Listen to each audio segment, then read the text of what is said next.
मैं कहूँगा हमारे ईमान की बुनियाद एक पैगंबर की ज़ात है, एक पैगंबर की बात है। मोहम्मद पैगंबर की ज़ात को कहते हैं, रसूल पैगंबर की बात को कहते हैं। देवबंदियत का अकीदा है पैगंबर की ज़ात भी जन्नत से आई है, पैगंबर की बात भी जन्नत से आई है।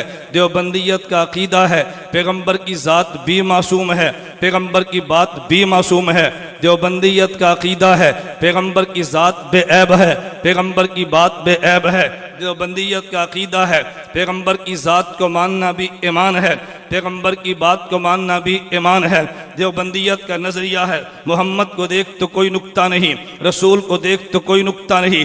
इस मोहम्मद और रसूल को बनाने वाले अल्लाह को देख तो कोई नुक्ता नहीं है। पैगंबर की ज़ात को भी खुदा ने बिला ऐब बनाया है, पैगंबर की बात को भी खुदा ने बिला ऐब बनाया है। देवबंदियत का नज़रिया है पैगंबर की ज़ात भी महफूज है, पैगंबर की बात भी महफूज है। क़यामत के दिन तक पैगंबर की ज़ात में तगय्युर भी नहीं आता, पैगंबर की बात में तगय्युर भी नहीं आता। देवबंदियत का नज़रिया है जहाँ पैगंबर की ज़ात है वो मकान भी तमाम मकानों से आला है, जहाँ पैगंबर की बात है वो अहादीस भी तमाम बातों से आला है। देवबंदियत का नज़रिया है पैगंबर की ज़ात भी जिंदा है, पैगंबर की बात भी जिंदा है। नबुव्वत की ज़ात ने भी क़यामत तक जिंदा रहना है, नबुव्वत की बात ने भी क़यामत तक जिंदा रहना है। हमने पैगंबर की ज़ात को माना, पैगंबर की बात को माना। पूरे दीन को समेट दिया जाए तो मोहम्मद रसूलुल्लाह में दीन आता है, उसमें नबुव्वत की ज़ात भी है, नबुव्वत की बात भी है। दुनिया में जितने हमले हुए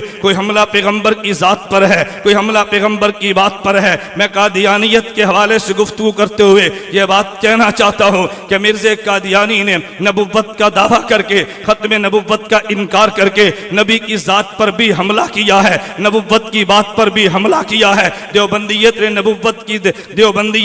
नबुव्वत की ज़ात और बात का दिफा करते हुए मिर्ज़ा कादियानी की ज़ात को भी ज़ेरे बास लाए हैं, मिर्ज़ा कादियानी की बात को भी ज़ेरे बास लाए हैं। मैं इस एक सवाल का जवाब देना वकीलाना तर्ज पे ज़रूरी समझता हूँ। जब हमारे उलमाए हक ने मिर्ज़ा कादियानी की ज़ात पर बहस की है, जब बेईमान शराब पीता था, बेईमान ज़िना करता था, बेईमान खलवत में नामहरम औरतों से अपनी टांगे दबाता था, दिन में 100 बार पेशाब करता था, बेईमान अंग्रेज का टॉट एजेंट था।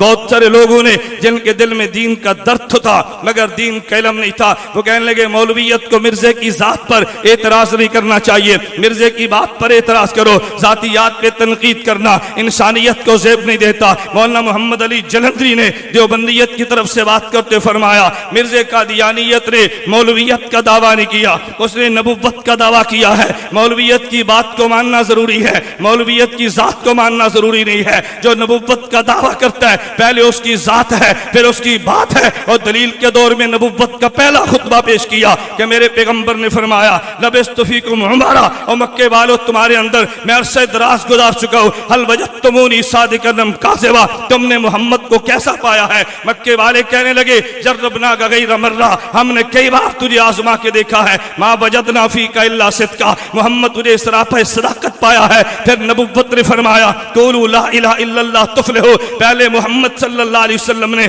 अपनी ज़ात को पेश किया है, फिर पैगंबर ने बात को पेश किया है। मेरे नबुव्वत ने पहले खुतबे में बता दिया पहले पैगंबर की ज़ात होती है फिर पैगंबर की बात होती है। कादियानी ने नबुव्वत का दावा किया पहले इसकी ज़ात को ज़ेरे बास लाया जाएगा फिर इसकी बात को ज़ेरे बास लाया जाएगा। पैगंबर के तुमने दो नामों को देखा होगा। हज़रत अमीर हमजा ने जब कलमा नबुव्वत का पढ़ा है तो पहली दफा हज़रत अमीर हमजा रज़ी अल्लाह अन्हु ने नबुव्वत की खिदमत में पेश होके जो कसीदा पढ़ा था, हज़रत अमीर हमजा फरमाते हमिदुल्लाही नहदा फुआनी इलल इस्लाम व दीनिल हदीफी लिदीन जाअ मिन रब्बिन अज़ीज़ी खबीरिन बिल इबाद बिहिम लतीफ़ी इज़ा तुलियत रसाइलुहु अलैना तहद्दर दमु ज़िल बिल हसीफ़ी रसाइल अहमद मन हदाहा बिआयात मुबय्यनतिल हुरूफ़ी अहमद फीना मुहम्मद मुस्तफ़ा फीना मुताउन फला तासु बिल कौलिल अनीफ़ी फला वल्ला नुस्रिमुहु लिक़ौमिन फलम्मा नक़ज़ फ़ीहिम बिस्सयूफ़ी। हज़रत हमजा ने दो लफ्ज़ फरमाए, एक लफ्ज़ मुस्तफ़ा था, एक लफ्ज़ मुता था। मुस्तफ़ा पैगंबर की ज़ात को कहते हैं, मुता पैगंबर की बात को कहते हैं। अल्लाह नबुव्वत के लिए पैगंबर की जात को चुनता है,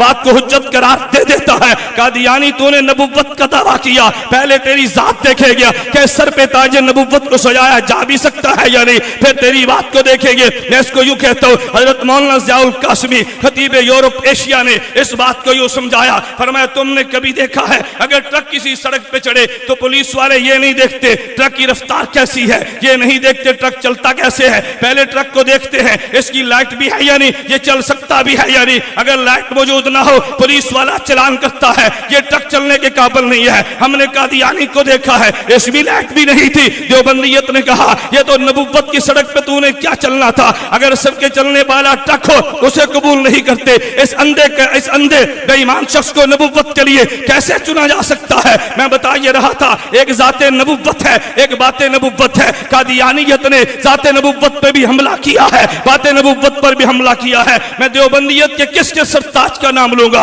हाजी इमदादुल्लाह मुहाजिर मक्की को देख ले, बानी देवबंद मौलाना कासिम ननोतवी को देख ले, देवबंद के सरपरस्ते अव्वल मौलाना रशीद अहमद गंगोही को देख ले, शेखुल अरब अल अजब हुसैन अहमद मदनी को देख ले, हकीमुल उम्मत मौलाना अशरफ अली थानवी को देख ले, अल मुहद्दिस अजीम अल्लामा अनवर शाह कश्मीरी को देख ले। लगे तो नीचे चलता रईसुल मुनाज़िरीन हुज्जतुल्लाह फिल अर्द मौलाना मोहम्मद अमीन उकाड़ी को देख ले, अल्लामा अली शेर हैदरी को देख ले, अल्लामा हक नवाज शही को देख के, ये जितने उलमा वो थे जो पैगंबर की जात का भी दिफा करते थे, पैगंबर की बात का भी दिफा करते थे। मैं निहायत उजलत के साथ और सुरत के साथ समेटते हुए बात कहना चाहता हूँ, सफीरे खत्मे नबुव्वत मौलाना मंजूर अहमद चिन्योटी ने खत्मे नबुव्वत का दिफा करके नबुव्वत की जात की जंग भी लड़ी है, नबुव्वत की बात की जंग भी लड़ी है, और जंग लड़ने के लिए कभी अपने जिस्म का भी परवाह नहीं किया। नारोवाल की जमीन इस बात पे गवाह है। गुजरांवाला में मौलाना चिन्योटी रहमतुल्लाह अलैह जा रहे थे, एक एक्सीडेंट में जख्मी हो गए, भी अस्पताल लाहौर में दाखिल करा दिया गया।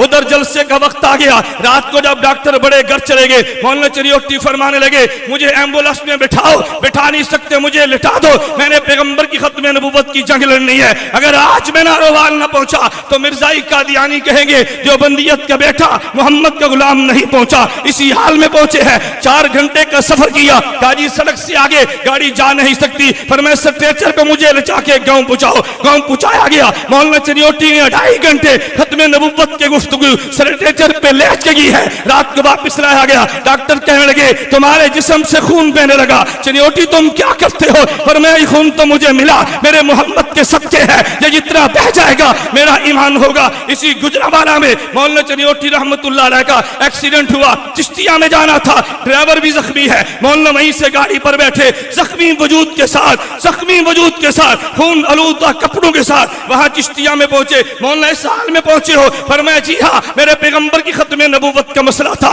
कभी मौलाना घर में गए हैं तो मौलाना की वालिदा कहने लगी मंजूर अहमद मेरे दिल को तो देखो, हर रोज पुलिस पहरा, हर रोज छापे पड़ते हैं, जब तक मैं जिंदा हूं कोई थोड़ी सी नरमी कर लो, जब मैं दुनिया से चली जाऊंगी फिर शिद्दत इख्तियार करना। मौलाना चिन्योटी फरमान लगे नहीं माँ तूने वो माई नहीं देखी जो बेटों को रुखसत करा करती थी, अगर तूने दिल छोटा कर लिया चिन्योटी जंग कैसे लड़ेगा। और जुमले ने माँ के दिल की काया पलट दी, का बेटा तो खत्म नबुव्वत की जंग लड़, मैं मां बन के तेरे सर पे हाथ रखा करूंगी। एक शख्स ने मौलाना चिन्योटी के बारे में किताब छप चुकी है, मैं ये बात बता रहा था, अगर सामने में जनरल या खान आया है माशाल्लाह लगा था मौलाना चिन्योटी गुफ्तगू कर रहे थे और देवबंदियत की तारीख को दोहरा रहे थे। एक जर्नैल ने कहा मंजूर अहमद तुम्हें पता है ये मार्शल का दौर है, हम किसी बात को बर्दाश्त नहीं करते। मौलाना फरमान लगे हाँ मुझे पता है, लेकिन कैसी हिकमत के साथ बात फरमाई, फरमाया तुम किसी को कहते हो किसी को कुछ नहीं कहते। कहा जी नहीं हम तो जो भी कानून की मुखालफत करे हम हर किसी के खिलाफ कानून को हरकत में लाते हैं। फरमाया नहीं जनरल साहब ये बात नहीं है, तुम बाजू को माफ भी कर देते हो। कहा नहीं फरमाया अच्छा मैं तुमसे पूछता हूँ, मिर्जा कादियानी ने भौंक मारी है जो मेरी नबुव्वत को नहीं मानता, वो खिंजीर कंजरी की औलाद है, इसके खिलाफ तुमने कौन सा एक्शन लिया है, तुमने इसको माफ नहीं कर दिया। कहा हमारे इल्म में नहीं था, क्या किताब में देता हूं, तुम इसका एक्शन तो लेकर देखो। वो जनरल शर्मिंदा हो गया, मौलाना को चाय पिला के रुखसत कर दिया। मैं बता ये रहा था कि मौलाना मंजूर अहमद चिन्योटी रहमतुल्लाह अलैह ने, मैंने बाकी काबिर उलमा देवबंद का तस्करा जानबूझ के छोड़ते हुए आज सफीर खत्म नबुव्वत की बात की है। मौलाना चिन्योटी रहमतुल्लाह अलैह इतने बड़े मकाम पे बुलंद थे, मैं उलमा से कहूंगा खुतबा से कहूंगा अपने काबिर से बढ़ के कभी बड़क मारने की कोशिश न करना। मौलाना चिन्योटी को मैंने अजीब देखा, उनके हालात में लिखा है, एक शख्स कहने लगा हजरत मुझे आप ये तो इरशाद फरमाए फरमाए आपके अकाबिर इतनी मुशक्कतें बर्दाश्त नहीं करते थे, इतनी शिद्दत से जंग नहीं लड़ते थे, वो तो बहुत नरमी भी कर लेते थे। आपके उस्ताद का नाम लिया, फलां उस्ताद इतना सख्त नहीं था जितने आप सख्त है। मौलाना चनियोटी ने यह नहीं फरमाया मेरे उस्ताद में गैरत नहीं थी, उसमें दलील नहीं थी, नाना फरमाने लगे मेरे उस्ताद ने भी शरीयत पर अमल किया। एक अमल रुखसत का है, एक अजीमत का है, मैंने अजीमत को ले लिया, उस्ताद ने रुखसत को ले लिया। मेरा उस्ताद भी ठीक है, मैं भी ठीक।